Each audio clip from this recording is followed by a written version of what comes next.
My name is Candyce Williams, and at 72 I never imagined my own son would call me a beggar in public. After helping him build his restaurant empire with my life savings, I thought joining his family celebration would be welcome.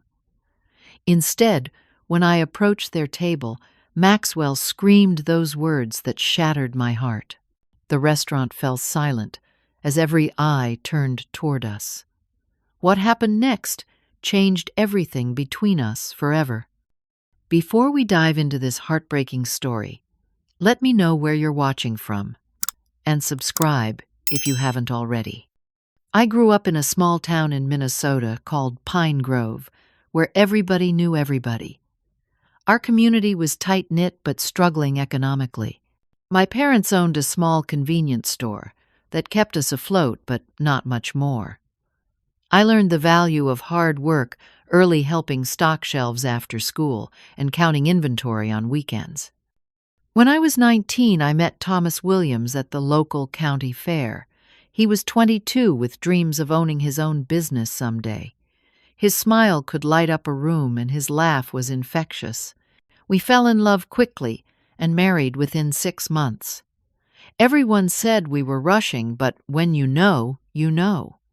Thomas and I scraped together our savings and bought a small diner on Main Street. We named it Thomas and Candyce's Home Cooking. The place wasn't fancy by any means, just 12 tables, a counter with 8 stools, and a kitchen barely big enough for 2 people to work side by side. But it was ours, and we poured our hearts into it. 3 years into our marriage, we welcomed our son, Maxwell Thomas Williams.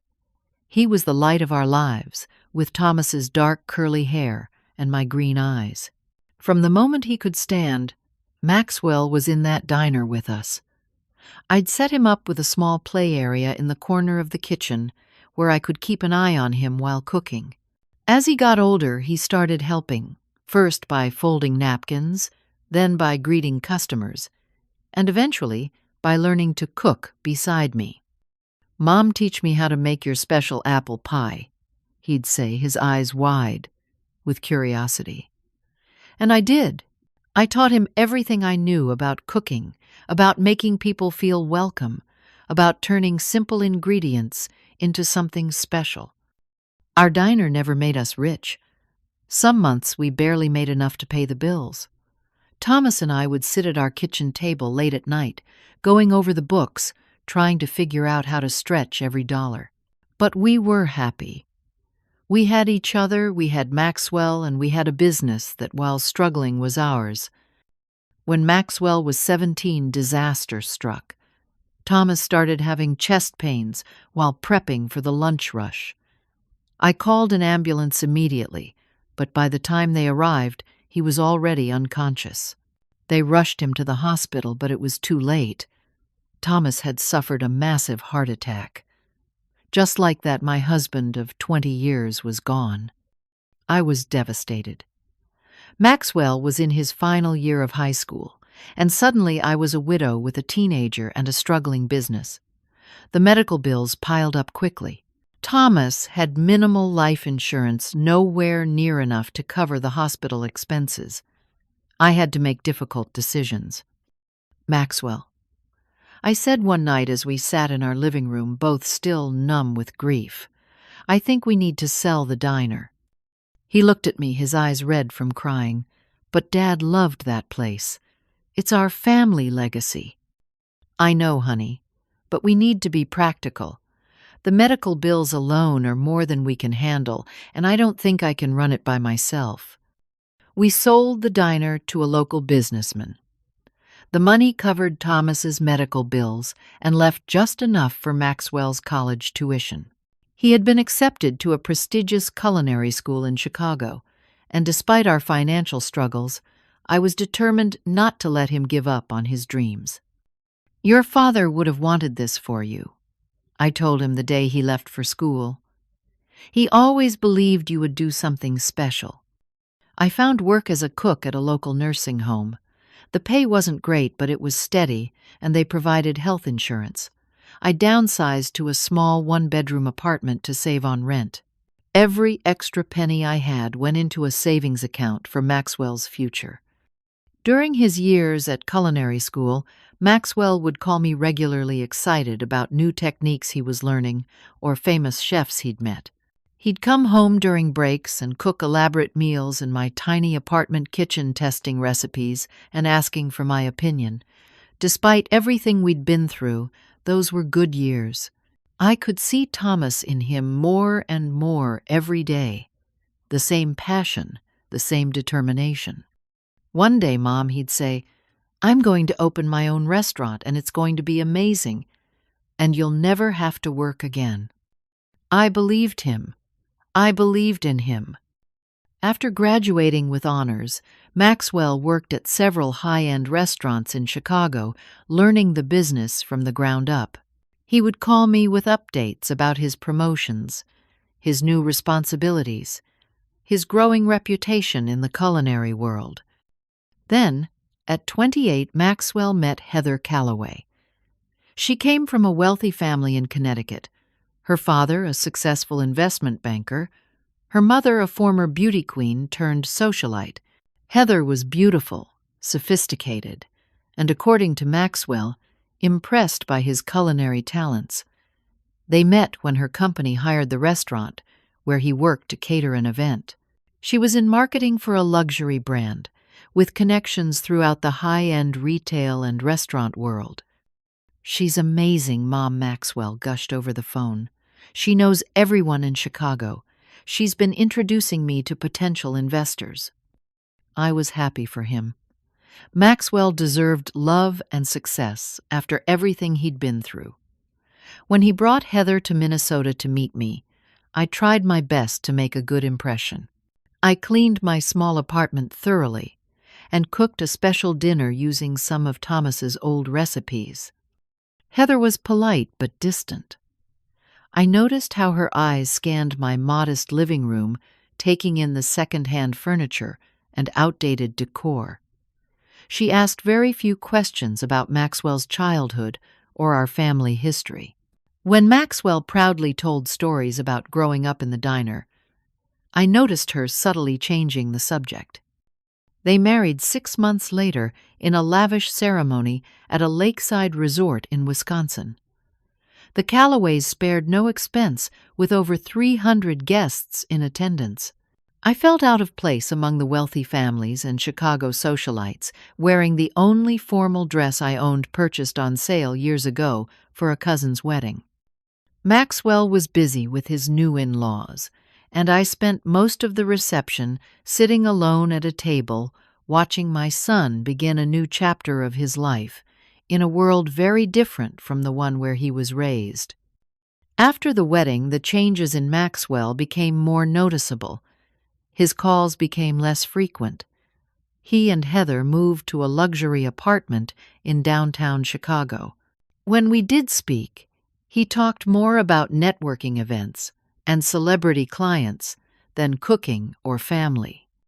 Then, about a year after the wedding, Maxwell called with exciting news. "Mom, I've found the perfect location for my restaurant. It's in the Gold Coast neighborhood, very exclusive. The previous owner is selling because they're retiring." "That's wonderful, honey," I said, genuinely happy for him. "What's your plan for financing it?" There was a pause. "Well, that's actually why I'm calling. The location is perfect, but it's expensive. Heather's parents are willing to invest, but we're still short. I was wondering, that money you've been saving all these years." My heart raced. The savings account I'd been building for almost 15 years contained $175,000. It represented countless overtime shifts, holidays worked, small luxuries denied. It was my retirement fund, my safety net, my future. But it was also Maxwell's future, and hadn't I always saved it for him anyway? Of course, I heard myself saying, "I'll transfer it to your account tomorrow." "You're the best, Mom." His voice was excited, youthful, reminding me of the boy who used to help me in the kitchen. "I'll draw up the paperwork, making you a partner in the business. And when it takes off, You'll get it all back, and then some. Maxwell's restaurant, which he named Maxim's, opened 6 months later. I wasn't invited to the grand opening. Maxwell explained it was just investors and media, but he sent me photos. The space was stunning with elegant lighting, custom furniture, and an open kitchen where guests could watch the chefs at work. Nothing like our humble diner, but beautiful in its own way. To my surprise and delight, Maxim's was an immediate success. Food critics raved about Maxwell's innovative take on classic American comfort food, many of which were elevated versions of recipes I had taught him. Within a year, he was being featured in culinary magazines and local television shows. During this time, Heather gave birth to twins, a boy and a girl, named Jackson and Abigail. I was a grandmother. I took the bus to Chicago as soon as Maxwell called with the news, bringing hand-knitted blankets I'd made for the babies. But my visit was short and somewhat awkward. Heather's mother was already staying in their guest room helping with the twins, and there wasn't really space for me in their 3-bedroom condo. I stayed at a budget hotel nearby and visited during the day. As Maxim's popularity grew, Maxwell expanded. He opened a second location, then a third. Each new restaurant had a slightly different concept, but all featured his signature style. I followed his success through food blogs and magazines, as his calls had become rare. By the time the twins were 5, Maxwell and Heather had moved to a mansion in an exclusive Chicago suburb. I had never been invited to visit. My knowledge of their new home came from photos Maxwell occasionally shared and from social media posts that Heather made public. The twins were attending an elite private school, and Maxwell had become a celebrity chef with appearances on cooking shows and a cookbook in the works. Meanwhile, I continued working at the nursing home, eventually becoming the head cook. I had moved to a slightly better apartment, but still lived modestly. My investment in Maxim's had never been repaid, nor had I received any profits as a partner. Whenever I gently inquired about it, Maxwell would say, "We're reinvesting in expansion right now, Mom. The payoff will come later. I promise." I didn't press the issue. I was proud of my son's success and didn't want to seem like I was only interested in the money. But as the years passed and my retirement age approached, I did begin to worry about my financial future. Despite the growing distance between us, I kept a scrapbook of Maxwell's accomplishments. Every magazine article, every newspaper review, every online mention that I could print out went into that book. I may not have been an active part of his life anymore, but I was still a proud mother. The call came on a Tuesday afternoon in April. I had just finished my shift at the nursing home and was sitting down to a cup of tea when my phone rang with Maxwell's number. Mom. His voice sounded tentative, as if he wasn't sure I'd recognize him after so many months of silence. Maxwell. How are you? How are the twins? I couldn't keep the excitement from my voice. Everyone's good. Listen, I'm calling because we're having a special event at the original Maxim's location. It's the 10th anniversary of the opening. My heart skipped a beat. 10 years. Had it really been that long? That's wonderful, honey. Congratulations. Thanks. It's going to be quite the celebration. We've invited all the original investors, some food critics, local celebrities. I thought maybe you'd like to come. I nearly dropped the phone. After years of following his career from afar, of holidays spent alone while seeing Instagram photos of the family celebrations, I wasn't invited to, of birthdays marked by brief text messages rather than calls. He was finally reaching out. I'd love to, I said, trying to keep my voice steady. Great. It's next Friday at 7. Black tie optional. I'll put your name on the list. After we hung up, I sat in my small living room hands, shaking with excitement. This was it. A chance to reconnect with my son, to meet my grandchildren properly, to be acknowledged as part of Maxwell's life and success. The next day, I withdrew $300 from my meager savings account and went shopping for something appropriate to wear. I hadn't bought new clothes in years, generally relying on thrift stores and sales racks. But this was special. This was worth the expense. I found a simple but elegant navy blue dress at a department store. It was on clearance, but still the most I'd spent on clothing in a decade. I splurged on having my hair done at the local salon, and even bought a new tube of lipstick for the occasion. As the day approached, I couldn't help but reminisce about the early days when Maxwell was just learning to cook. I remembered how he would stand on a step stool beside me at the diner, carefully measuring ingredients for pancake batter, how he'd beam with pride when customers complimented his apple pies, how after Thomas died cooking had become our shared language of grief and healing. I thought about the recipes I'd contributed to Maxim's early menu, my grandmother's butternut squash soup, Thomas's special seasoning blend for steaks, the caramel apple bread pudding that had been our diner's most requested dessert. Maxwell had refined them, of course, added his own sophisticated touches. But the heart of those dishes came from our family's humble kitchen. The morning of the event, I woke up early, too excited to sleep. I spent extra time on my appearance, wanting to look my best not just for Maxwell and his circle, but for myself. At 72, I had earned every line on my face, every gray hair, but today I wanted to feel beautiful. I had carefully wrapped a gift for Maxwell, a framed photograph of him at age 16, standing proudly in our diner kitchen, wearing his father's too big apron. It was one of my favorite memories, captured just months before Thomas passed away. I hoped it would remind Maxwell of his roots, of the love and support that had started him on his journey. Since I don't own a car, I took the bus across town to the upscale neighborhood where the original Maxim's was located. As we drove, the scenery changed from my working-class neighborhood to increasingly affluent areas.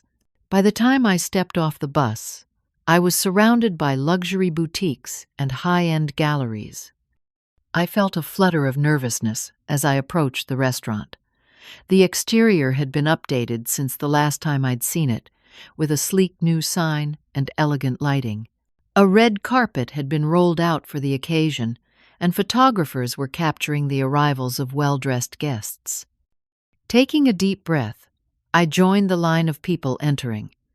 The young hostess at the door gave me a dubious look as I approached. "Name, please," she asked, her eyes taking in my simple dress and department store handbag. "Candyce Williams. I'm Maxwell Williams's mother." Her perfectly shaped eyebrows rose slightly, but she checked her list and nodded. "Yes, you're on here. Please come in." Inside the restaurant was packed with Chicago's elite. Men in expensive suits and women dripping in jewelry mingled over champagne and passed appetizers. The space had been redecorated since the opening, now even more luxurious, with custom light fixtures and original artwork on the walls. I scanned the crowd looking for Maxwell. Finally, I spotted him across the room, standing with Heather and the twins at what was clearly the VIP table. Maxwell looked handsome in a tailored suit, his dark hair now touched with distinguished gray at the temples. Heather was stunning in a designer gown, her blonde hair styled in an elegant updo. The twins, now 10 years old, were dressed like miniature adults in formal wear. My heart swelled with love and pride. Despite everything, this was my family. My son had created all of this, and I had helped make it possible. Surely now, at this milestone celebration, there was room for reconciliation. With the gift clutched in my hands, I made my way toward their table, hope blooming in my chest for the first time in years. I approached the table, with a smile, taking in how grown-up the twins looked. Jackson had Maxwell's dark curls and build, while Abigail had inherited her mother's delicate features. Neither looked up as I approached, absorbed in their tablets, despite the celebration around them. "Maxwell," I said, my voice catching slightly with emotion, "congratulations on 10 wonderful years." My son turned, and for a split second I saw surprise in his eyes, as if he hadn't expected me to actually come, despite the invitation. Then his expression shifted to something I couldn't quite read. Discomfort? Embarrassment? "Mother, you made it." His tone was flat, formal, nothing like the warm conversations we used to have. Heather looked up from her conversation with another well-dressed couple at the table. Her smile didn't reach her eyes. "Candyce. How? Nice." She turned immediately back to her friends, dismissing me. I held out the wrapped frame. "I brought you something special, a little reminder of where it all began." Maxwell took the package reluctantly, placing it on the table without opening it. "Thanks. I'll look at it later." An awkward silence fell. I noticed the other guests at the table watching our interaction curiously. One woman whispered something to her companion, who smirked in response. I turned my attention to the twins. "Abigail, Jackson, it's so wonderful to see you both. I'm your Grandma Candyce." The children looked up briefly, then back to their devices, showing no recognition. Had Maxwell told them nothing about me? There was an empty chair at the table, and I gestured toward it. "May I join you?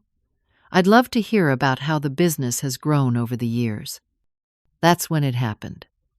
Maxwell's face contorted with an emotion I'd never seen directed at me before, pure disgust. "Go eat outside on the street, Beggar," he shouted. Loud enough that conversations throughout the restaurant stopped abruptly. "You don't belong here." The silence that followed was deafening. Every eye in the restaurant turned toward our table, toward me. I stood frozen, my hand still extended toward the chair, unable to process what I'd just heard. "Maxwell," I whispered, my voice barely audible. "Security," he called, ignoring my shocked expression. "This woman is bothering my family." Heather didn't look surprised or upset by her husband's outburst. Instead, she wore a small, satisfied smirk as she pulled the twins closer to her, as if protecting them from some threat. "I can't believe you'd show up looking like that," Maxwell continued, his voice dripping with disdain as he gestured at my carefully chosen dress. "This is an exclusive event, not a soup kitchen. You're embarrassing me in front of everyone." The gift I had brought fell from my suddenly numb fingers, the frame cracking as it hit the floor. No one moved to pick it up. A waiter nearby caught my eye, and the pity in his expression somehow made the humiliation even worse. I was dimly aware of other guests whispering and staring, some with shock, others with the same cruel amusement as Heather. "Sir, is there a problem?" A security guard in a dark suit had appeared at Maxwell's side. "Yes. This woman needs to leave immediately." Maxwell wouldn't even look at me now, addressing the guard as if I were a stranger. "She's not welcome here." "I'm his mother," I said, my voice sounding distant and hollow to my own ears. The guard looked confused, glancing between us. Maxwell let out a harsh laugh. "She's nobody, just a former employee trying to get money from me. She does this periodically, pretends to be family. It's sad, really." I heard gasps from nearby tables. This was worse than rejection. He was denying me, completely erasing our relationship, our history. "Sir." The guard looked uncertain. "Remove her," Heather interjected smoothly. "She's upsetting the children." I glanced at the twins, who had finally looked up from their devices, watching the scene with confusion. Did they really not know who I was? Had Maxwell and Heather never told them about their grandmother? "I don't want that woman near my family," Maxwell said to a nearby guest who had asked him something I couldn't hear. "She's nobody important." The physical pain of those words was so intense I instinctively clutched at my chest. Nobody important, after everything we'd been through together, after all I'd sacrificed. As the security guard gently took my elbow to lead me away, I caught a glimpse of the cracked frame on the floor. Through the broken glass, young Maxwell smiled up from our old diner kitchen, his father's apron wrapped twice around his waist, his eyes full of dreams we had shared. For several long moments I couldn't move, couldn't breathe, couldn't think. The restaurant continued to buzz around me, but it felt distant, as if I were underwater. The security guard's hand on my elbow seemed to burn through the fabric of my dress, branding me with shame. As he began to guide me toward the exit, memories flooded my mind unbidden. Nights when I'd gone to bed hungry because I'd given Maxwell my portion of dinner during particularly tight months. The winter I'd worn the same patched coat for 3 seasons because his growing feet needed new shoes. The recipes I'd perfected over years of trial and error, using whatever affordable ingredients I could find, creating something special out of necessity. I remembered how proud Maxwell had been to cook those same recipes, how he'd stand in our diner kitchen proclaiming, "One day, Mom people will line up around the block for your butternut squash soup." And they did line up, only now it was Maxwell's signature roasted butternut bisque with sage creme fraiche, priced at $18 a bowl. No mention that the base recipe came from his grandmother, passed to me, then to him. The security guard was leading me past tables of wealthy patrons, some averting their eyes, others watching with undisguised curiosity. I heard Heather's voice carrying across the restaurant.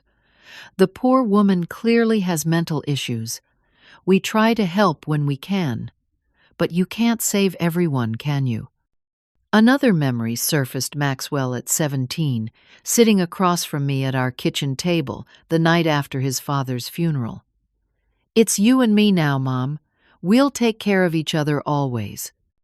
The stark contrast between that boy and the man who had just publicly humiliated me sent a jolt of pain through my body so intense that I stumbled. The security guard steadied me with a concerned look. "Are you all right, ma'am? Do you need to sit down for a moment?" Before I could answer, I heard Maxwell loudly explaining to his table. "She used to work for us when we first opened. Dishwasher or something. Keeps coming around claiming she taught me everything I know." He laughed and others joined in. As if someone like that could understand what we do here. Someone like that. The words echoed in my head, and suddenly something shifted inside me. The paralyzing shock began to recede, replaced by a slow burning emotion I hadn't allowed myself to feel in years. Anger. I remembered the day I'd gone to the bank to withdraw my life savings, $175,000. The teller had been concerned, had even called the manager over to make sure I understood what I was doing. "This is your retirement, Mrs. Williams. Are you certain you want to withdraw the entire amount?"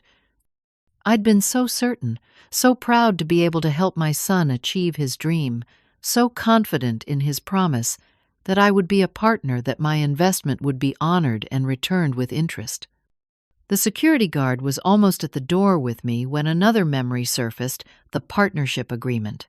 In my excitement and trust, I hadn't paid much attention to the document Maxwell had me sign, but I'd kept a copy in my safety deposit box, along with all my important papers. I'd reviewed it a few years ago, when I'd realized no payment or profit sharing was forthcoming.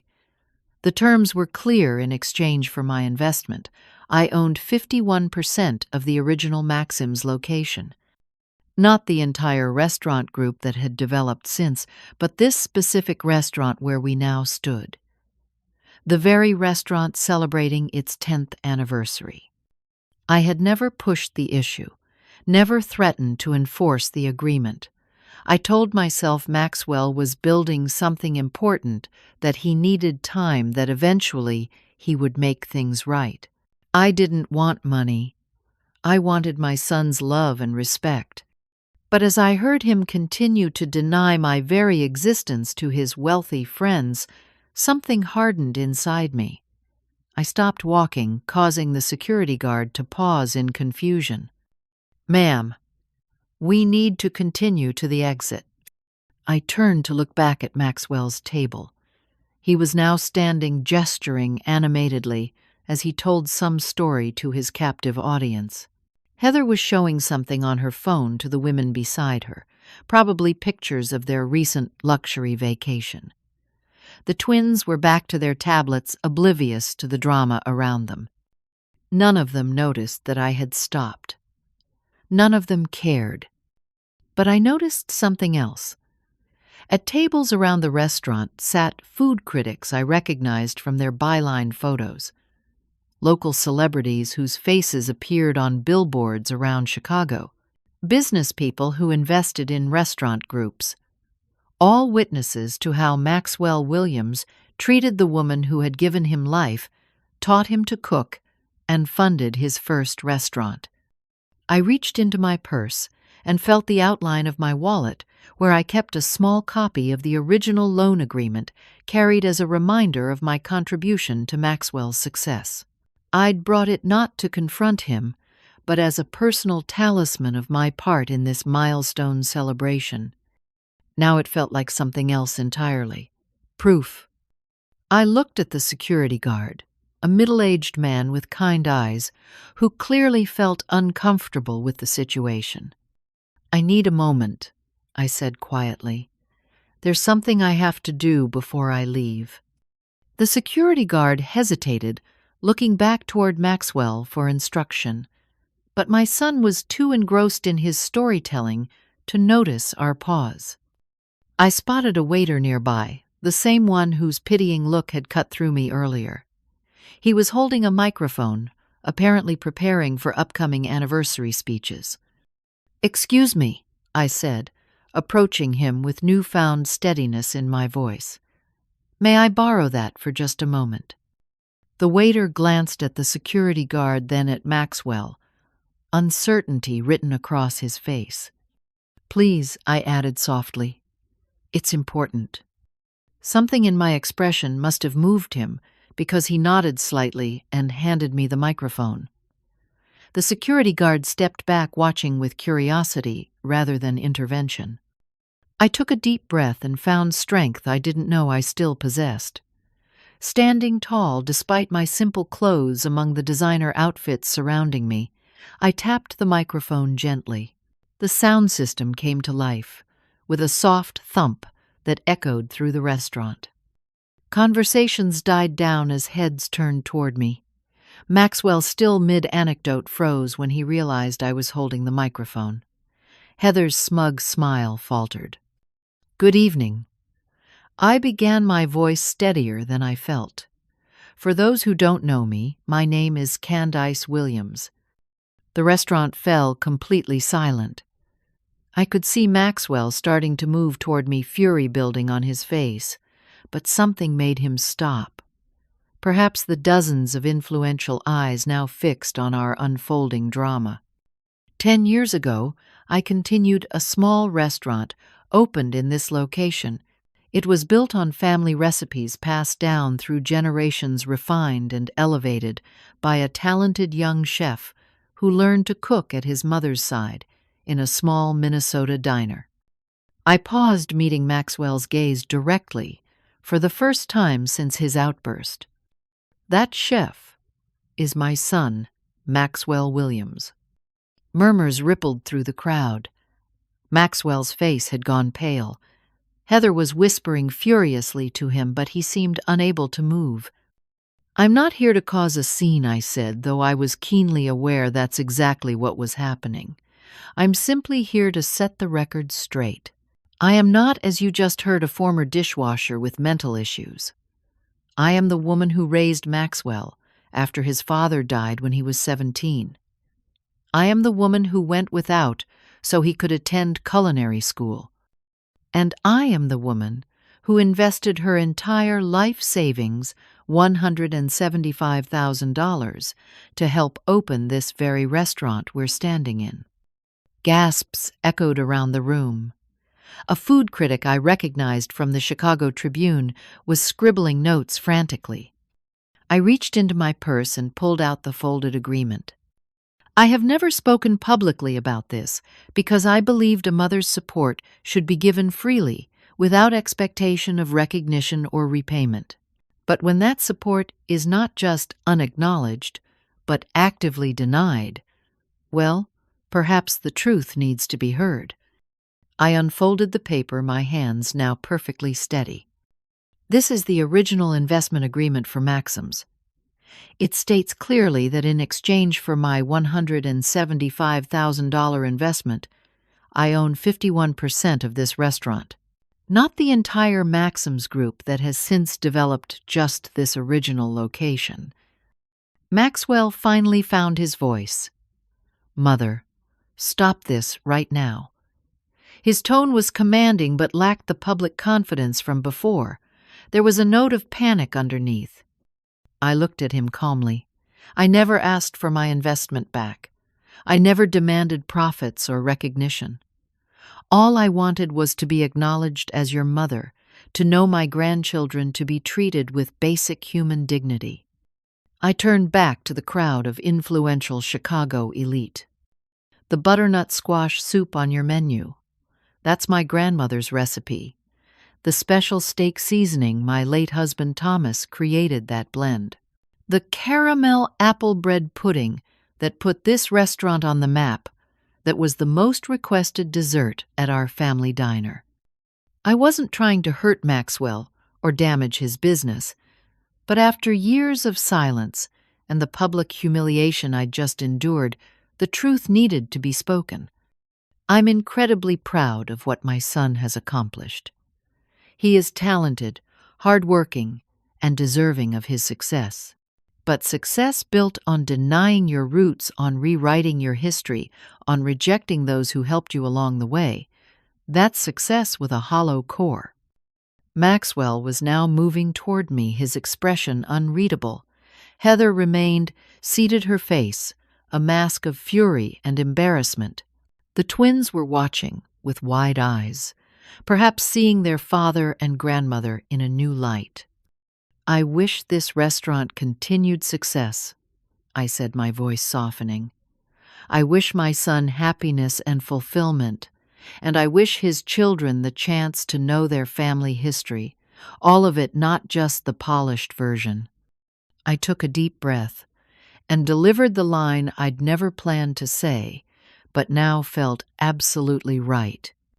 "Okay, but you're the ones who have to get out of here," I said, looking directly at Maxwell. "Legally, I still own 51% of this establishment. And while I've never exercised that ownership before, I think it's time we had a conversation about respect, family, and giving credit where it's due."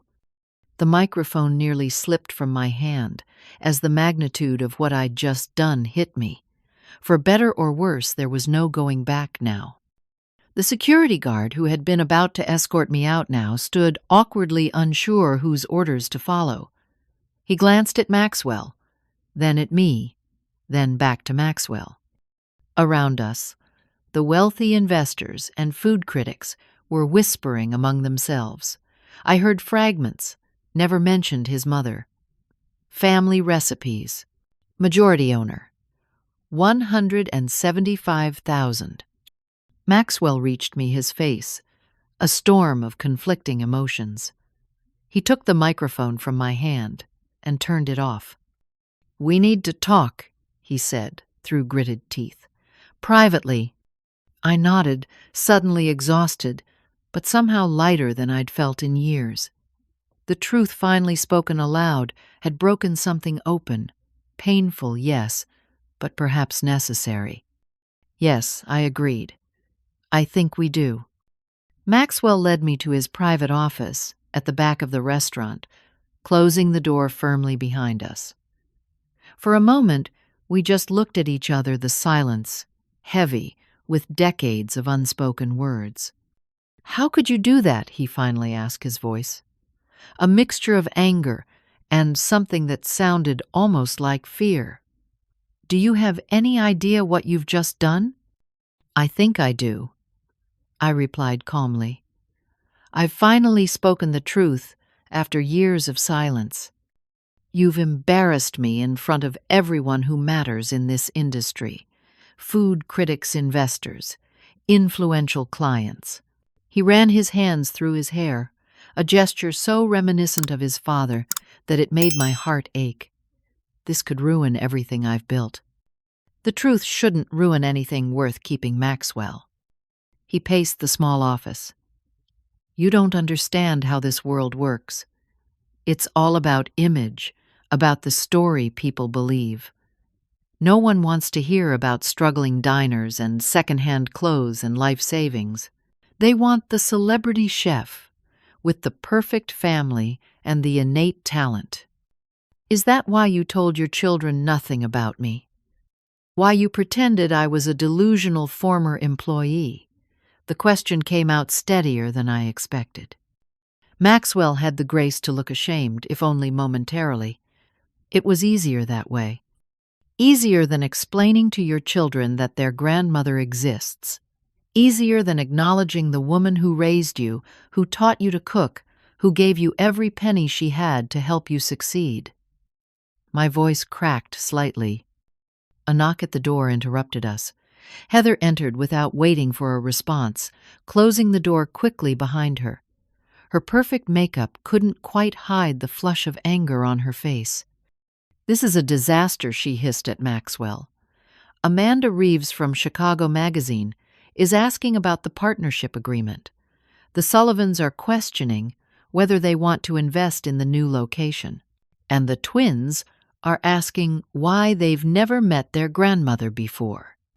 She turned to me, her eyes cold. "Why couldn't you just stay away? Maxwell sends you money every Christmas. Isn't that enough?" I blinked in surprise. "I've never received a penny from Maxwell since my initial investment." Heather whipped around to face her husband. "You told me you were sending her checks. That's where the family maintenance line item in our accounts was going." Maxwell wouldn't meet either of our eyes. I can explain that. But before he could continue, another knock came at the door. This time, it was the restaurant manager, looking deeply uncomfortable. "I'm sorry to interrupt, but there's a situation in the main dining room. Several guests are asking questions about ownership, and Diane Clifton from the Tribune wants to know if she can interview Mrs. Williams about her investment in Maxim's and the family recipes." Heather made a sound of frustration. "Tell them all to leave. The event is over." "I don't think that would be wise," the manager replied carefully. "Many of them are significant investors or influential critics, and," he hesitated, "2 of the waitstaff have already confirmed Mrs. Williams's story. Apparently she's shown the original partnership agreement to several people." Maxwell sank into his desk chair, looking defeated. "Give us a few minutes. Tell them we'll address everything shortly." After the manager left, silence fell over the office again. I watched my son, this stranger, who had somehow grown from the boy I raised and felt a complex mixture of love, hurt, and determination. "We need to fix this," Maxwell finally said. "Damage control." "There's nothing to fix," I replied. "Just truth to acknowledge." Heather paced the small office. "We could say it was a misunderstanding, that you're confused about the terms of the original investment, that it was a loan, not a partnership." I shook my head. "The agreement is very clear. And I have the original copy in my safety deposit box, not just this condensed version I carry. You've been planning this," Maxwell accused, "waiting for the perfect moment to humiliate me." "No, I've been waiting for you to remember who you are and where you came from. I never wanted to force the issue, but when you publicly called me a beggar and denied knowing me, I took a deep breath. There are some things a person can't let pass, not even a mother. Another knock at the door revealed the twins who had somehow slipped away from whatever adult was watching them. They peered into the office with curious expressions. "Dad, is it true? Is this lady really our grandma?" Jackson asked, his eyes moving between Maxwell and me. Abigail was more direct. She walked right up to me, studying my face. "You look like the lady in the picture Dad keeps in his desk, the one he takes out sometimes when he thinks no one's looking." Maxwell's expression changed at his daughter's words, a flash of vulnerability crossing his features before he could mask it. I glanced toward his desk and noticed a small framed photo, partially hidden behind some books, a younger version of myself with Maxwell as a child, both of us laughing in the diner kitchen. Something softened in the room's atmosphere. "Yes," Maxwell finally admitted, his voice quiet. "This is your grandmother, Candyce." Abigail's face lit up. "The one who taught you to make apple pie. You said she made the best apple pie in Minnesota." I felt tears prick my eyes. He had told them something about me after all. Before Maxwell could respond, the office door opened again. This time it was a well-dressed woman I recognized as a prominent food critic. "I'm sorry to intrude, but I wanted to speak with Mrs. Williams personally." She looked at me with genuine interest. "I'd love to hear more about those original family recipes that inspired Maxim's menu. In fact, I'm thinking of doing a feature on culinary legacies and how family traditions influence modern restaurant cuisine." Maxwell and Heather exchanged alarmed glances. The story was already spinning beyond their control. The next few hours passed in a blur. I found myself seated at a table in the main dining room, speaking with various journalists and food critics who seemed fascinated by the real story behind Maxim's success. The twins stayed close, particularly Abigail, who seemed determined to make up for lost time with her newly discovered grandmother. Maxwell moved between damage control with investors and hovering near my table, clearly anxious about what I might say. But I had no interest in hurting his business.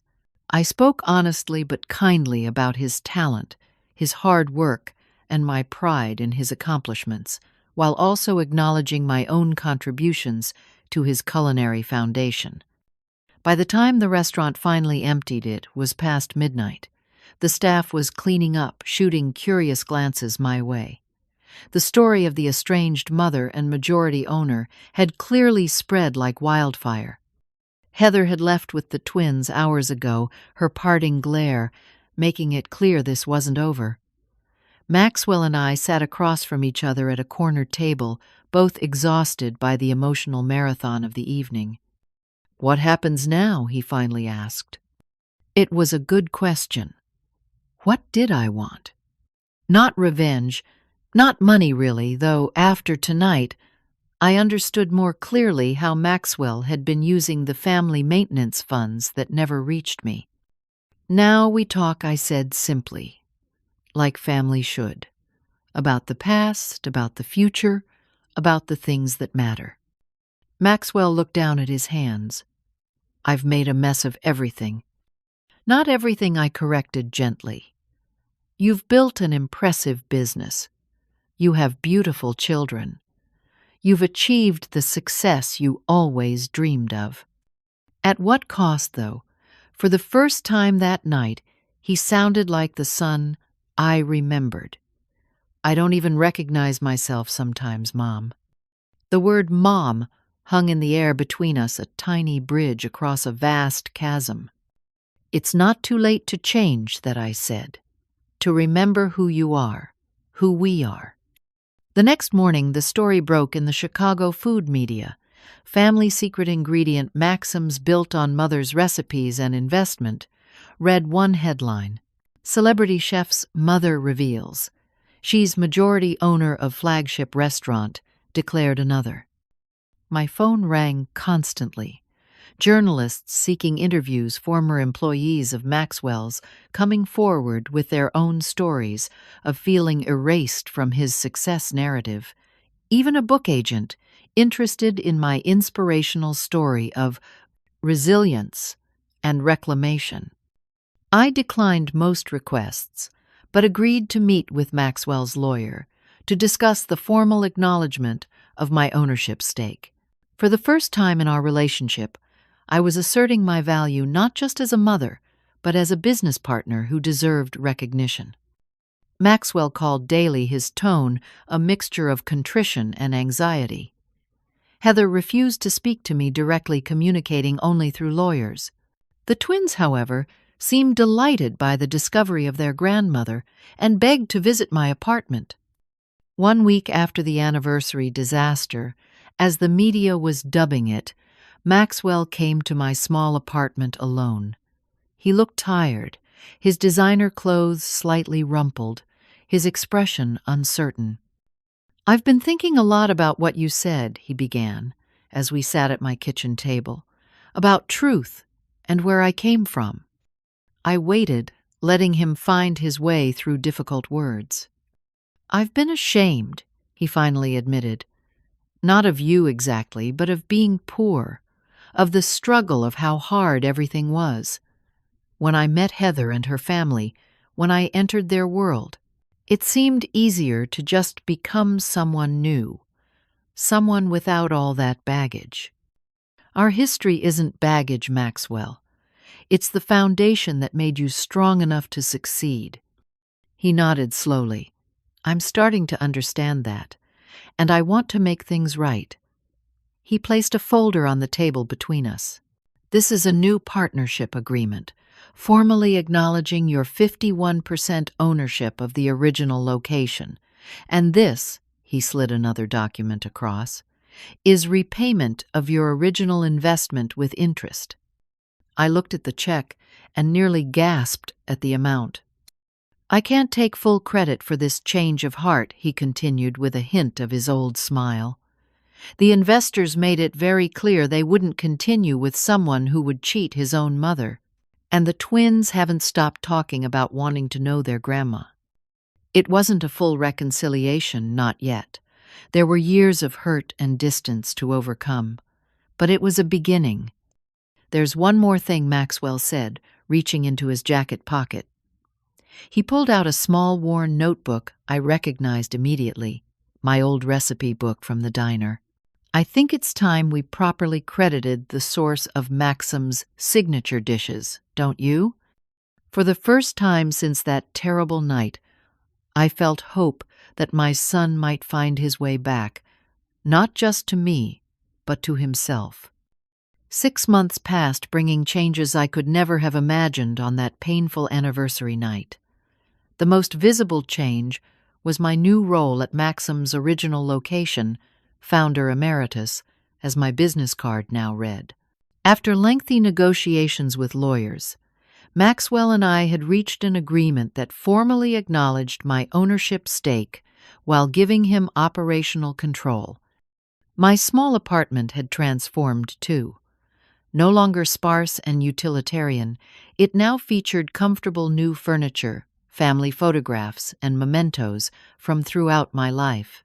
The most prominent was a professionally restored version of the photograph I'd tried to give Maxwell that night, young Maxwell in his father's apron standing in our diner kitchen. It hung in my living room, a reminder of where we'd both come from. But the most meaningful changes were less tangible. 3 times a week, I taught a cooking class for underprivileged youth in a kitchen space donated by Maxim's. Back to Basics with Candyce gave teenagers the fundamental cooking skills I'd once taught Maxwell, along with the confidence that came from creating something with their own hands.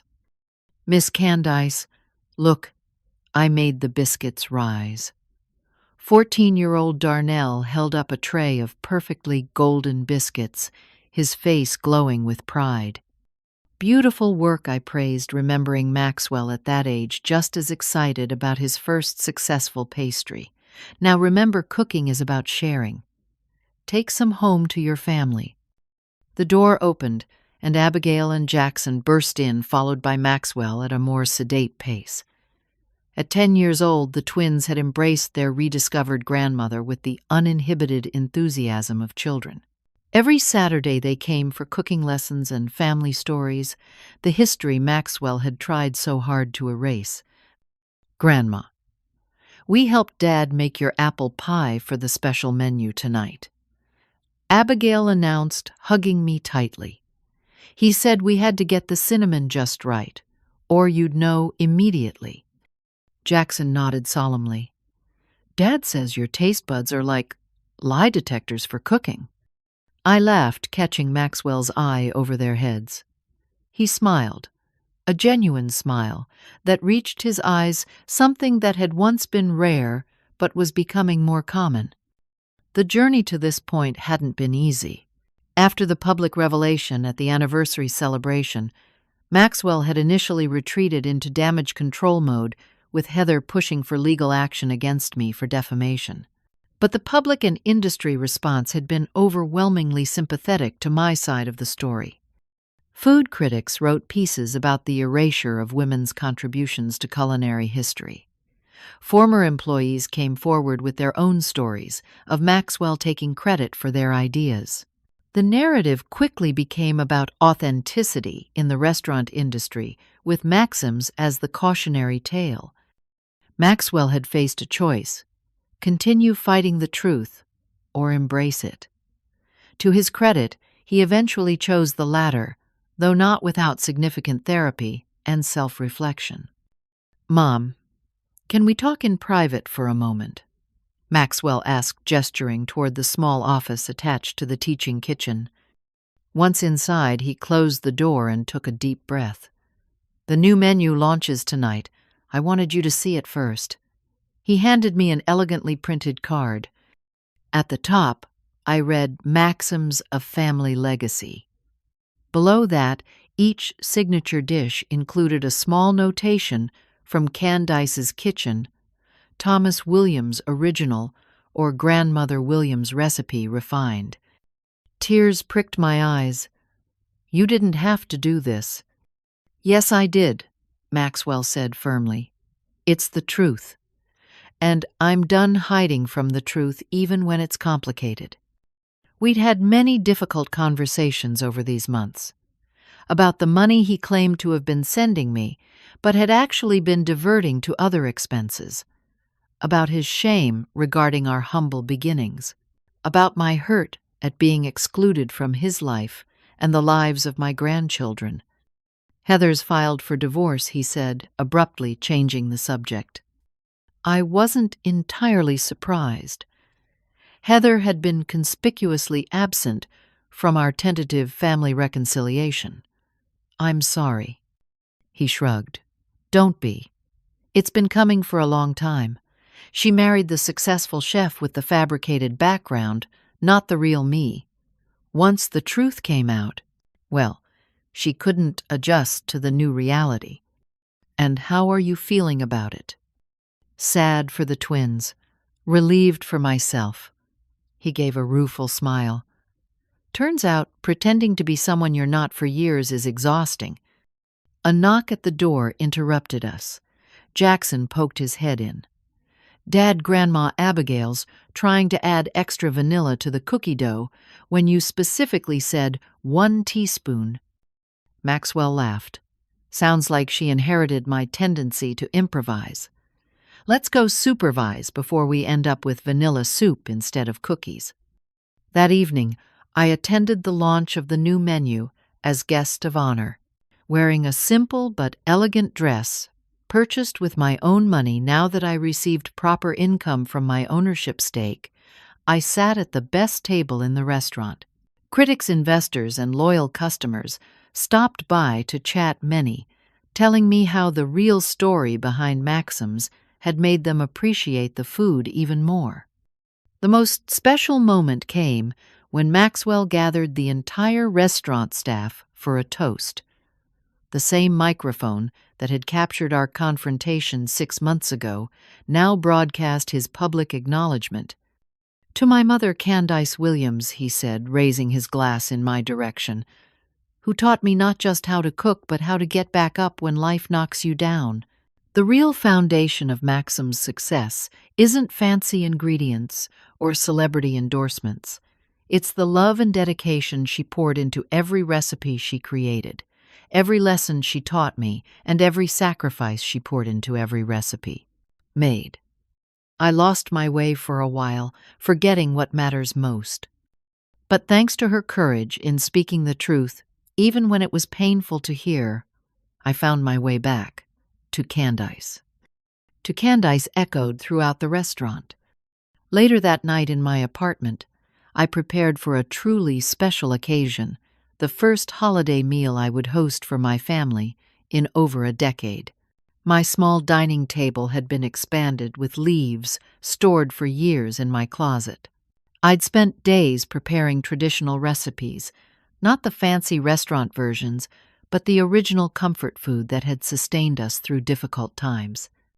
When the doorbell rang, I opened it to find Maxwell and the twins, along with a surprise, my sister Catherine, whom I hadn't seen in years, flown in by Maxwell as a gift. "Happy Thanksgiving, Mom," Maxwell said, enveloping me in a hug that felt like coming home.